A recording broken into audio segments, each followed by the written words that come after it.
안녕하세요. 크리스천 영상학교로 운영하는 신목사입니다. 오늘은 예수님이 선호하는 사람들을 기피하는 어린의 교회라는 제목으로 같이 한번 생각해 보도록 하겠습니다. 엊그제 영상학교 서울 기도 모임에서 전도에 열심이신 모 권사님을 반갑게 만났습니다.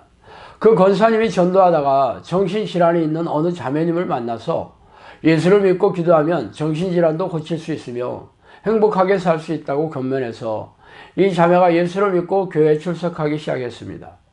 그러나 교회에 아무리 오래 다녀도 자신의 질병은 낫지 않았고 예배 도중에 또 발작 증세를 일으켜서 시끄럽게 하기도 하였습니다.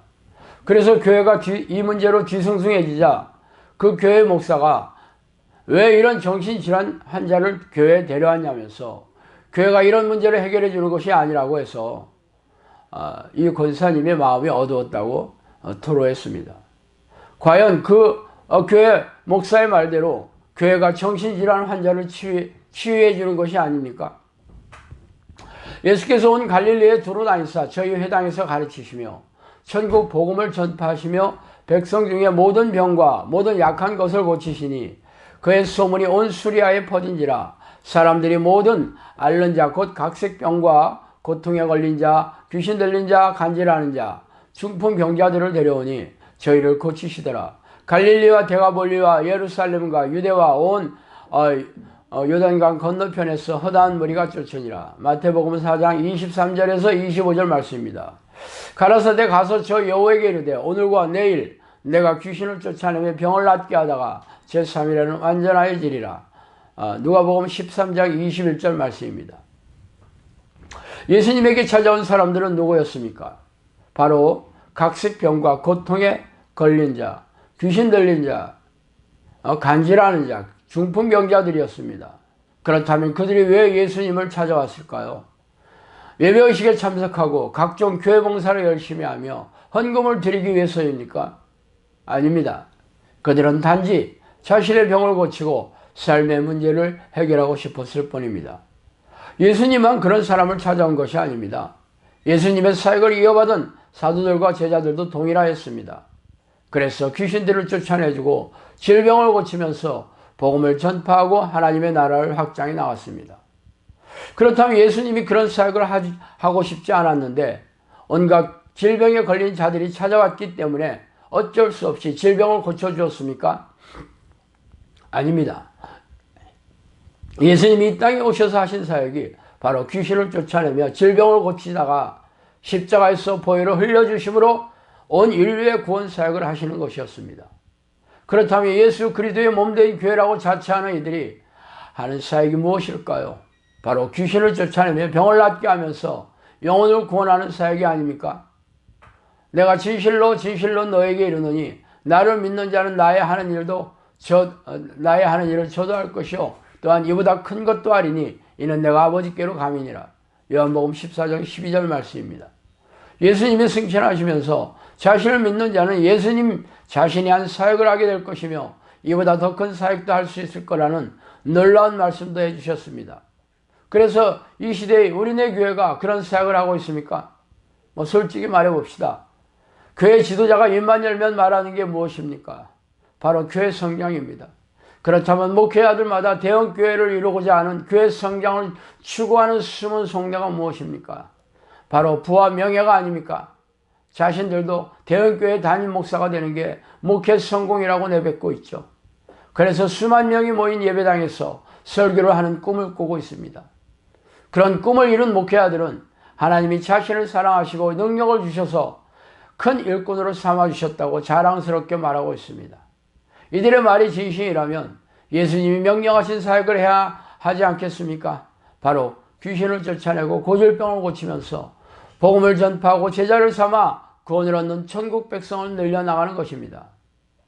그러나 정신질환자와 중풍병자 등의 세상 병원에서 해결할 수 없는 환자들이 희망을 가지고 교회 문을 두드리지 않습니다.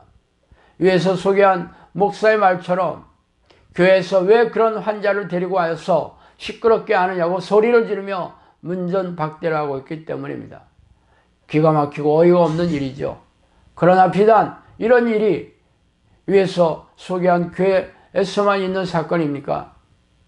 대부분의 교회에서는 다른 교인들의 눈치를 채지 못하게 하여 조용히 권면하고 끌어내고 있을 뿐이지 실상은 대동소이합니다. 교회 지도자들이 정신질환과 고질병자를 고치는 능력이 없기 때문입니다.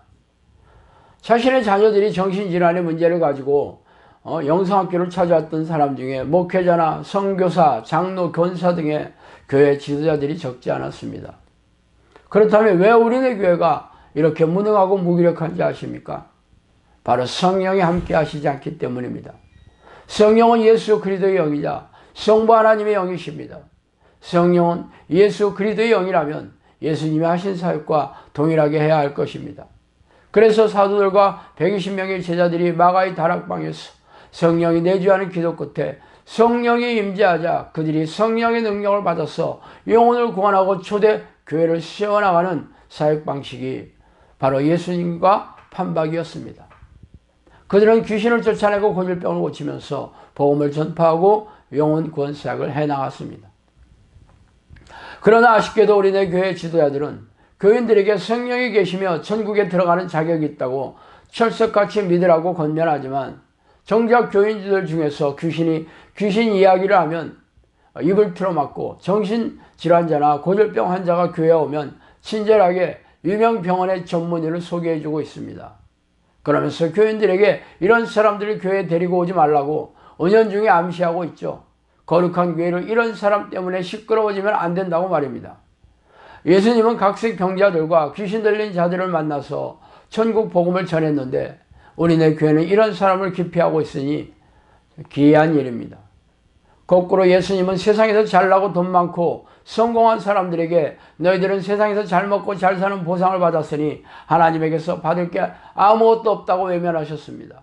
그러나 거꾸로 우리네 교회는 부자들을 환영하며 교회 요직에 앉히고 그들이 좋아하는 기복신앙과 번영신학을 추구하고 내세워서 설교 때마다 그들이 듣기 좋아하는 덕담만을 넣어주고 있습니다. 그래서 교회마다 부자들이 대접받고 득세하며 가난한 자들은 홀대당하고 천덕꾸러기가 되어가고 있습니다. 그러나 예수님은 부자들이 천국에 들어가는 것이 낙타가 바늘귀로 들어가는 것보다 더 어렵다는 말로 일축해버렸습니다. 그래서 부자 청년은 고개를 절레절레 흔들며 돌아가 버렸지 않았습니까? 그러나 아쉽게도 우리네 교회는 예수님이 기피하던 부자들을 환영하고 박수 쳐주면서 각색 병자들과 가난한 자들을 기피하고 있습니다. 이런 교회가 하나님의 뜻을 행하는 교회이겠으며 예수 그리스도의 몸된 교회이겠습니까? 자, 오늘은 여기까지 하겠습니다. 감사합니다.